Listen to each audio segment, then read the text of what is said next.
Kung i-describe yung sarili ko in one word, I'm brave. Oh. Kasi madami tayong pinagdadaanan na challenges, and especially for us na trainees. So, lahat ng mga pinagdadaanan ko, ang way mo lang para malagpasan yun is maging matatag ka.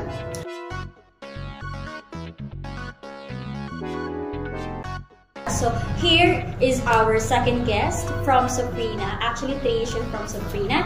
And here is Princess! Hi, Princess! Hi po ko! Kumusta ka naman? Okay naman po. Masaya yung holidays namin. Saan ka ba Saan ka nagbakasyon? Nasa Bulacan po kami nung Christmas and New Year po. So, kumusta naman yung kakatapos lang ng first dance cover nyo, like last year? So, anong feeling na tapos na?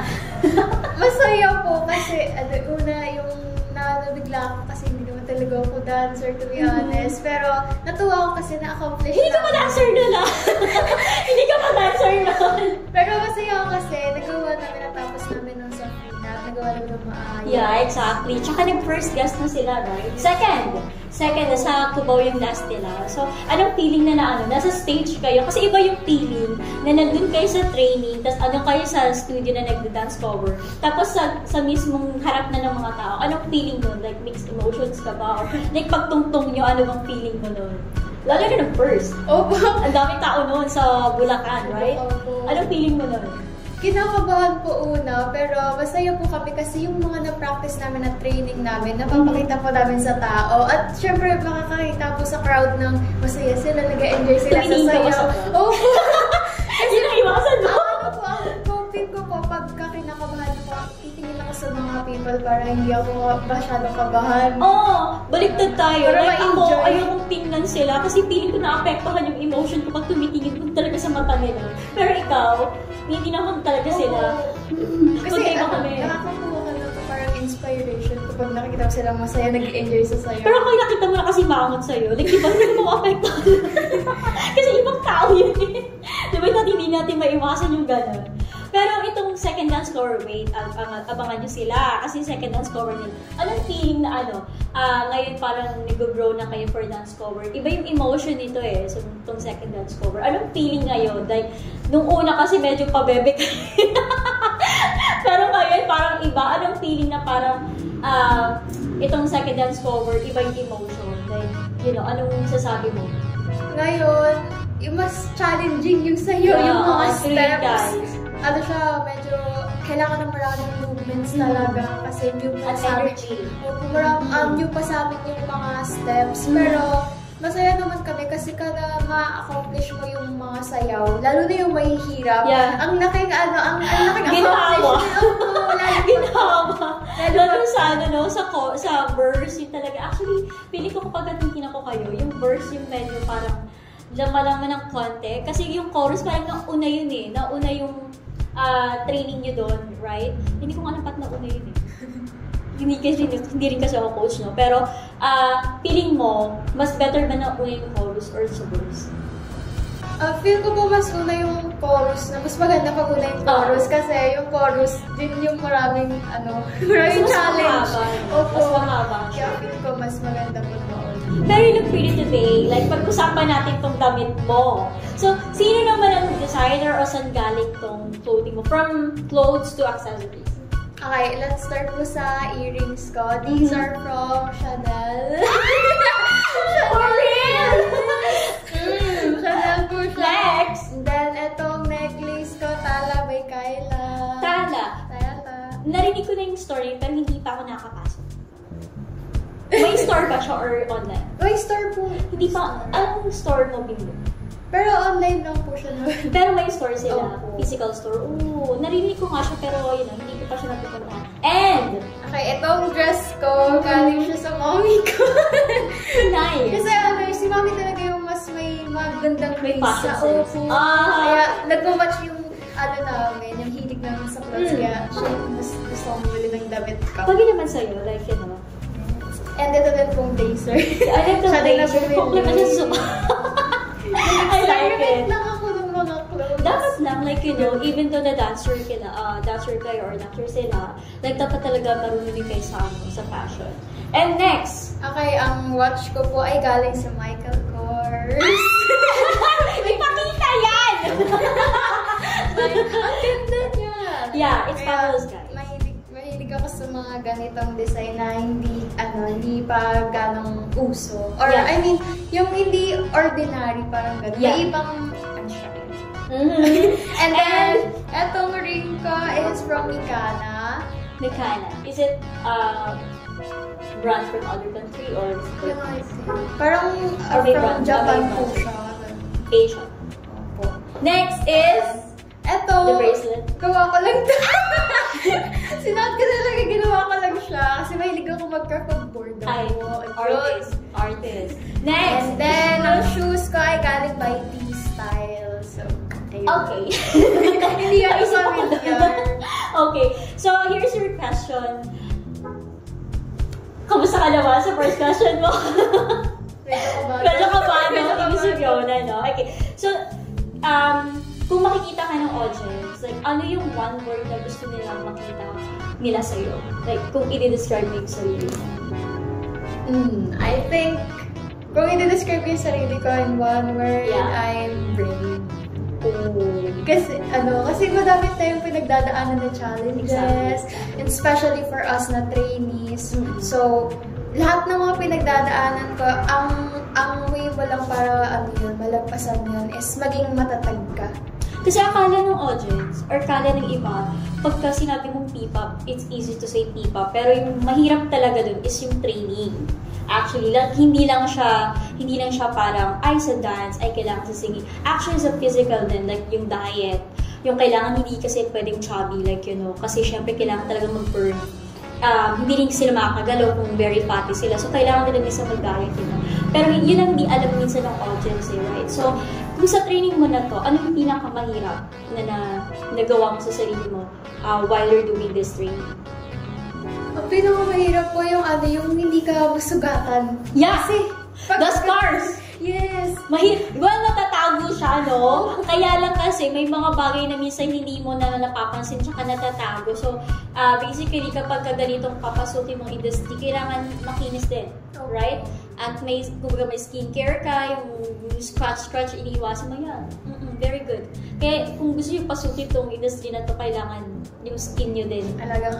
Hindi lang siya sa clothes or fashion sense, no? Hindi lang siya dapat talent. Yung physical din dapat.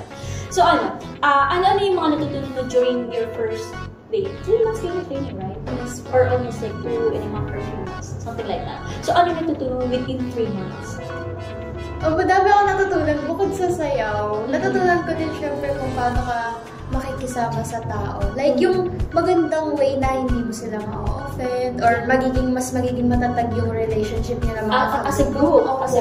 Ganun. Ay, natutunan ko kasi hindi ako ganun kagaling sa pakikipag-communicate sa ibang tao. Pero, nakayanan ko naman. Opo, pagkakada training, syempre you have to reach out sa isa't isa para kamustahin, kulitan. Yeah, kasi hindi sila magkakilala eh. Right? Opo. Nagdun lang talaga sa training sila nagkakilala. So, minsan mahirap din pagka ka-introvert ka. Like, hi, hello. Nagiging ka na talaga, all out ka na pag ganyan. Or napipilit mo yung sarili mo. Like, ako kasi minsan kapag hindi po talaga ma-feel yung tao ng kausapan, napipilitan ako mag-hi. Kasi as a group, hindi sila solo reason. Yeah, yun din yun.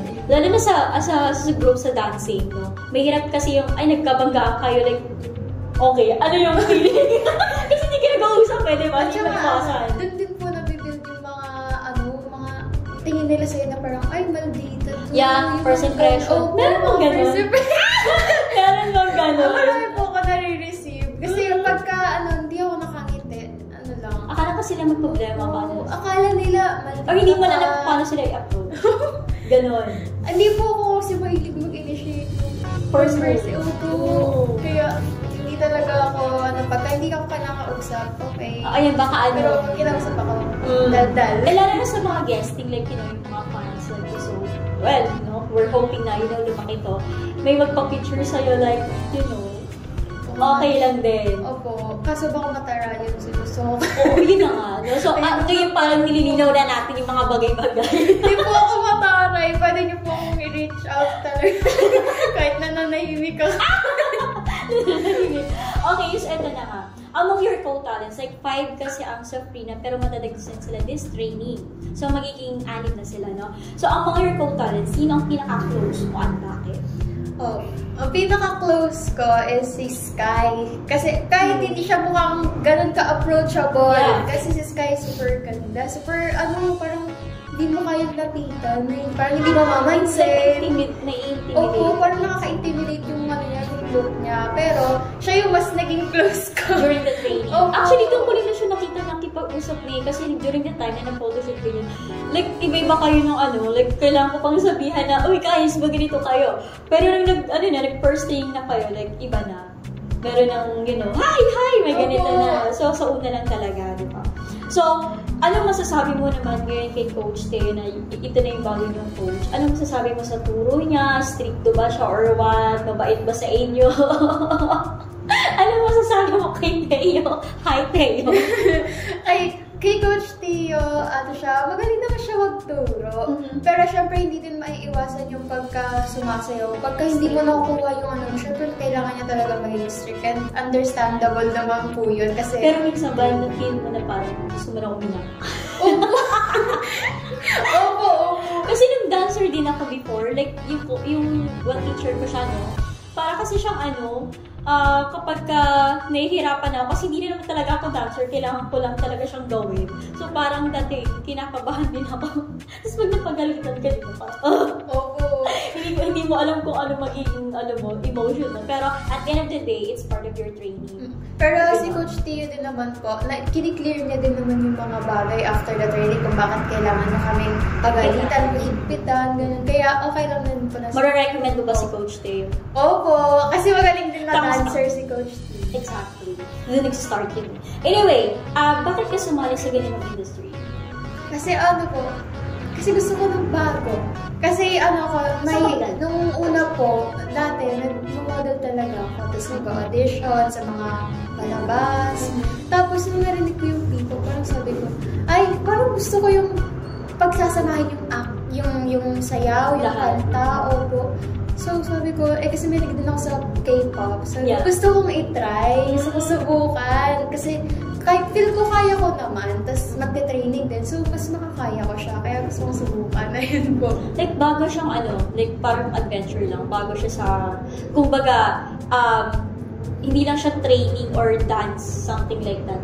It's a P-pop. So, parang ito yung first move mo sa magiging career mo. Like, so, that's good. Well, I have a question from your fans. So, pumili lang ako ng isa, right? So, itong question mo, ready ka na ba? So, from Pia Antonio, kilala mo ba? Say hi kay Pia Antonio. Hi, Pia. Kaklase ko. Oh, okay. Close mo? Hindi po masyado. Okay, so here's the question. Skincare tips. Ang flawless ng skin mo palagi sa school. Wow.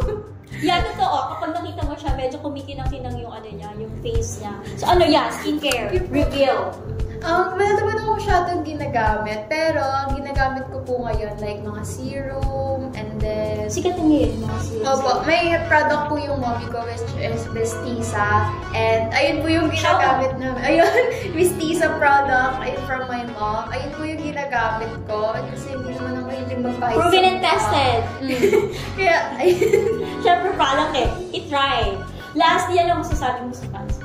Ayan, salamat po sa mga sumusuporta sa amin sa Freena and sa akin. And I hope mapatuloy niyo po kaming suportahan sa journey namin hanggang sa sumikat man kami or mag-iba na kami ng landa. So, support niyo po kami isa-isa.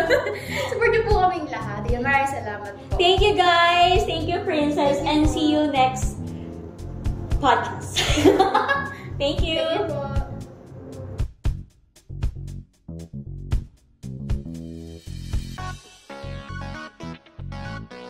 Thank you.